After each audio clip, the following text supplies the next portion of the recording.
Hello and welcome again to the Mud Pie. Boy, I don't know if you can hear in the background. Now, I'm up in my bedroom with the door closed and the air conditioner on and the windows closed, and still the noise outside is deafening. I think I counted four, maybe five or six different karaoke machines where the owner is screaming to the top of his lung, and they're all competing with each other for who can be the loudest and I think the worst. It's a it's a big celebration of some Catholic saint. I think he lived in the 1060 something. I'm not sure. He was a farmer from Spain, and that's about it. I don't know, he kicked over a rock or dug a ditch or did something. and in 1600 and something, the Catholic Church canonized him, and they've been throwing these karaoke parties ever since. It's amazing, really is. Hard to get hard to get your head wrapped around it, but the natives surely are restless here tonight.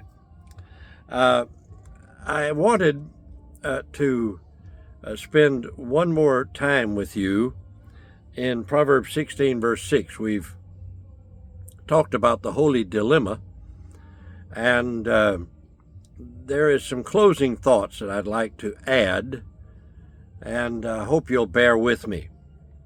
Proverbs 16 and verse 6 says, "By mercy and truth iniquity is purged, and by the fear of the Lord men depart from evil." I want to emphasize the second clause, "and by the fear of the Lord men depart from evil." The fear which produces obedience is generated by mercy and truth united in the incarnated character of God. Mercy without truth would produce presumption. Truth without mercy would produce despair. The one manifestation would not touch the conscience of the transgressor, and therefore he would not obey.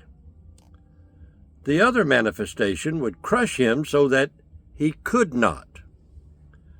It is by the fear of him who is at once a just God and a Savior that men depart from evil.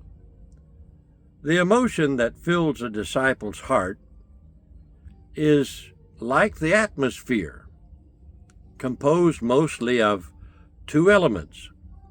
These are, believe it or not, love and hate. Together, in due proportion, they make up the atmosphere of heaven and supply vital breath to believers on earth. Love of the Savior, who forgives his sin, and hatred of the sin that crucified his Savior.